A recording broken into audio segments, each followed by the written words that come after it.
Welcome to our series on the Gathas. In this video, we will talk about Asha. Let me share how I first heard about Asha. One day, when I came home from school, Grandma had my favorite snack ready. After a long day at school, it felt good to gobble down the snack, relax, and bond with my grandma. Grandma, can you help me with my science project next week? Sure, Cameron. What are you learning about? The ecosystem. Aha, Asha. No, it is called the ecosystem. Yes, I know. But when you said ecosystem, the word Asha came to mind. I could not help but ask as I munched on a cookie. What is that? Knowing I was going to hear something about our ancient wisdom, I got ready to listen. Well, there are many parts to Asha. But when you said ecosystem, I think about harmony with the balance of existence. She could see the frown on my face. Hmm, let us see. What have you learned in class so far? I shrugged my shoulders. Nothing much. We just saw a movie on how animals and plants depend on each other to survive. Okay, good. Remember that story you had to write an opinion paragraph on? It was a story about an island where all the animals lived together. There were wolves, deer, rabbits, and a lot of other small animals. Then one day something happened, and the wolves left the island. Because there were no wolves to eat them, the deer started to multiply and stay alive. Right. And then because there were so many deer, they ate all the grass and food, and so the smaller animals, like the rabbits, started to starve. Exactly. The wolves leaving caused an imbalance. However, when the wolves found their way back to the island, things started to balance out. My teacher said it was not a true story. It was a realistic fiction. That means it could have been true.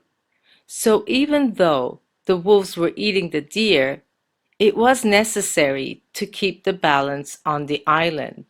So, does Asha mean ecosystem? Not quite. It means learning to live in a way that works with the harmony and maintains the balance in our universe. I don't get it. Remember we talked about Mazda, the allness of creation? Yes.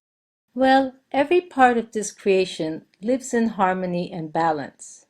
When we respect and acknowledge this creation and do our best to maintain it, we too are contributing to the harmony. When we do something to disrupt the harmony, we create an imbalance. We sat quietly for a few seconds. My mind was trying to process all the information. I think we disrupted the Asha in our house. She gave me a look, telling me to say more. Mom called the fumigator to kill the spiders in our house. Oh, Now suddenly we have moths everywhere. Doesn't that mean we disturbed the balance? I see. Since you got rid of the spiders, the moths have taken over. There you go.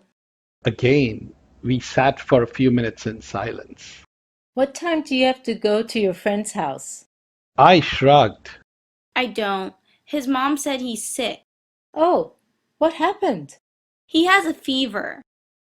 Hmm, you know, fever is a way for the body to let us know that there is an imbalance in the body and it's trying to heal itself. I looked at her with my imagination running wild. A little tiny man called Asha telling my body what to do? Grandma smiled. She probably knew what I was thinking. She continued. We are all part of Mazda, right? Right? Then we too have Asha within us. How does Asha keep balance within us? Your health.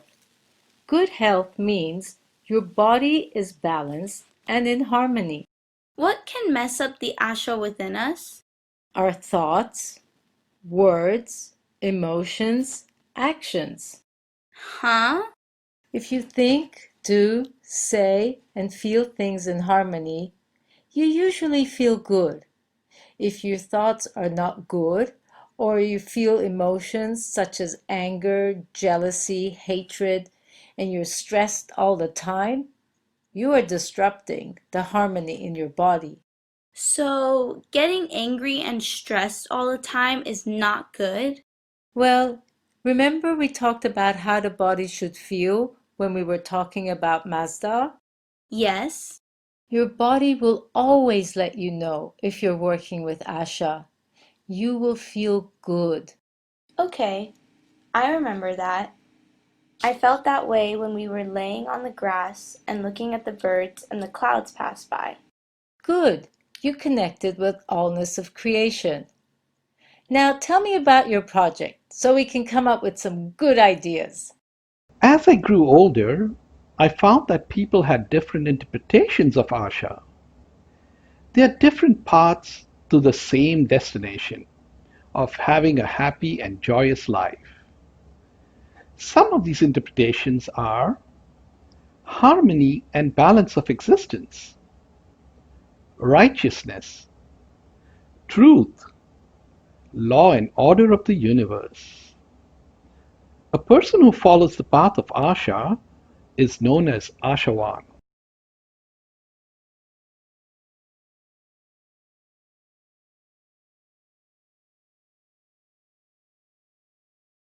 Welcome